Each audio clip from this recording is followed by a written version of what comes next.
You should be thanking the president for trying to bring an end to this conflict. Have you ever been to Ukraine that you say what problems we have? The negotiations should have started when Putin was building up troops along your border. And he was asked about it. To make sure that peace deal is enduring, that it lasts, that it's a deal that goes down as a historic deal, that nobody breaches, and we'll work with you to make sure that that absolutely happens. Vladimir Putin is sitting back with a glass of vodka, watching Western leaders tear each other apart.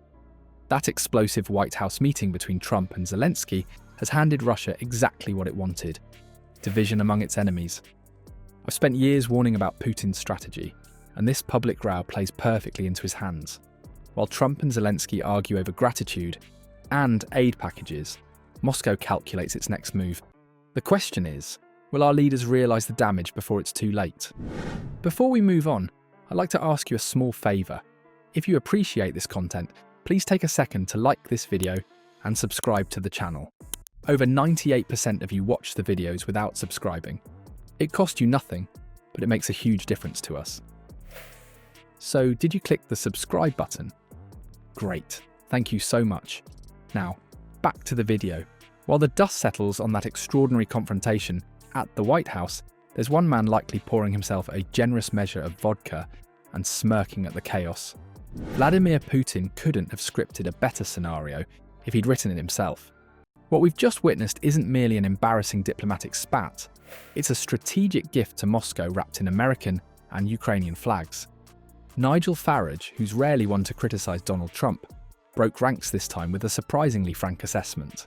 It doesn't matter how many brigades stand on one direction if half of them not equipped.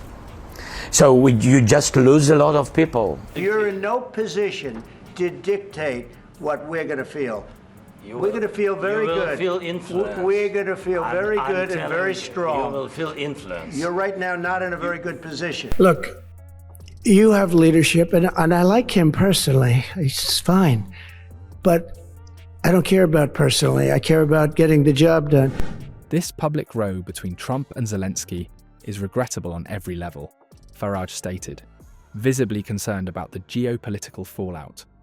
When Western allies tear each other apart so publicly, Putin will feel like the winner without firing a single shot. This rare deviation from Farage's usual unwavering Trump support speaks volumes about the severity of the situation. The Reform UK leader understands something fundamental about modern warfare. Sometimes the most effective battles are won through your enemy's self-destruction, rather than direct confrontation. What exactly unfolded in that tense White House meeting? According to sources familiar with the discussion, what began as a standard diplomatic exchange quickly descended into something resembling a boardroom firing on The Apprentice rather than statecraft.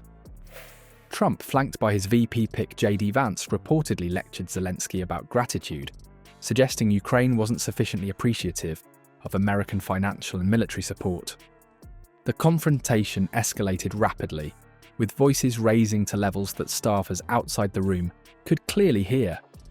He had no idea what he was doing. He said some very stupid things, like going in for portions and all of the things. He made a lot of bad statements, but he's grossly incompetent. He broke this ceasefire. He killed our people, and he didn't exchange prisoners. We signed the exchange of prisoners, but he didn't do it.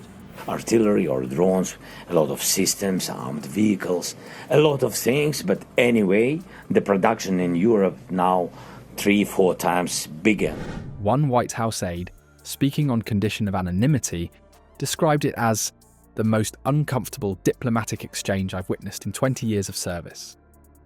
The meeting, scheduled to run for an hour, ended prematurely with Zelensky's delegation departing in visible discomfort. When later questioned by reporters if he owed Trump an apology, Zelensky's response only poured more fuel on the diplomatic fire. "I'm not sure we did something bad," he stated flatly, a comment that reportedly infuriated Trump's team. The Ukrainian president's refusal to extend an olive branch suggests this rift won't heal easily, precisely what Putin has been hoping for since the conflict began. Former Reform MP Rupert Lowe echoed Farage's concerns, calling the public nature of the dispute profoundly damaging to Western unity at precisely the wrong moment. Lowe added, When we're fighting amongst ourselves, we're doing Putin's job for him. This is Geopolitics 101. I have to say this, as I said yesterday, you're talking about a peacekeeping force. We have to make a deal first. Right now, we don't have a deal. We have Russia, we have Ukraine. More strong on the battlefield. We will lose less people. It affects, we know it how it's going on. So we will lose less people and we will win. Mr. President, with respect, I think it's disrespectful for you to come into the Oval Office and try to litigate this in front of the American media. Strategic analysts point out that Putin's approach has always included exploiting divisions within NATO and among Western allies. This public fallout between America and Ukraine represents the pinnacle of that strategy's success. The Kremlin hasn't even needed to deploy its sophisticated disinformation campaigns. Western leaders are creating the division themselves, in front of cameras for all the world to see. What makes this timing particularly catastrophic is Zelensky's scheduled appearance at this Sunday's European summit in London. The Ukrainian leader will now enter those crucial discussions with his relationship with America, Ukraine's most powerful ally, visibly fractured. European leaders are reportedly scrambling to determine how to address the elephant in the room without further exacerbating tensions. British Prime Minister Keir Starmer now faces the unenviable task of playing mediator between two crucial security partners. A source within Number 10 described the mood as tense ahead of Zelensky's arrival, with British officials working overtime to develop language that acknowledges the dispute without inflaming it further. Putin is a war criminal and should be in jail for the rest of his life, if not executed. Because Trump thinks that he wants peace, that Putin wants peace. Right now, you guys are going around and forcing conscripts to the front lines because you have manpower problems. He indicated that we'll play our full part in making sure that any deal, if there is one, and I hope there is, and I think this is a historic moment to make sure it's a lasting deal, and we're about to have a discussion about. The diplomatic damage extends beyond mere awkwardness. Ukraine's war effort depends entirely on Western unity and sustained support. The spectacle of its president being dressed down by America's president-elect undermines Ukraine's negotiating position, not just with Russia, but with other nations contemplating their level of commitment to Kyiv's cause. Military experts suggest the timing couldn't be worse for Ukraine, with winter approaching and Russian forces continuing their grinding advance in eastern regions. Ukraine needs absolute clarity about future military support. Instead, they've received a public dressing down that calls into question America's long-term commitment. For Farage, who has consistently appreciated Trump's disruptive approach to politics, this represents a rare moment where the disruptive tactics have potentially damaging real-world consequences.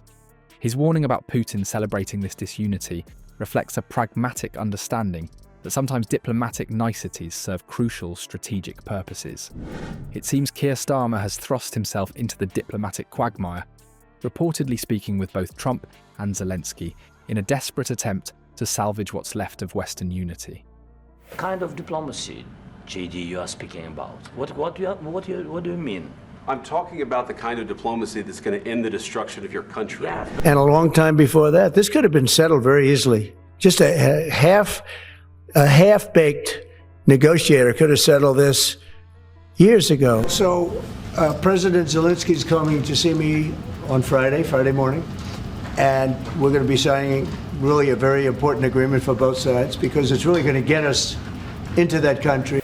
Britain now occupies that awkward middle ground, trying to reassure Ukraine of unwavering support while simultaneously attempting to keep Trump's America on side. The London summit this weekend will be far more than a routine gathering of European leaders. It's now transformed into emergency damage control, with fractures in the Western alliance widening by the day. Starmer must perform a precarious balancing act, one that proves increasingly difficult as the diplomatic temperature rises.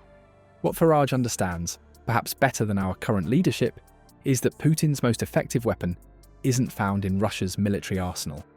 It's our own inability to present a united front. This White House confrontation has handed Moscow a propaganda victory without requiring a single Russian soldier to move.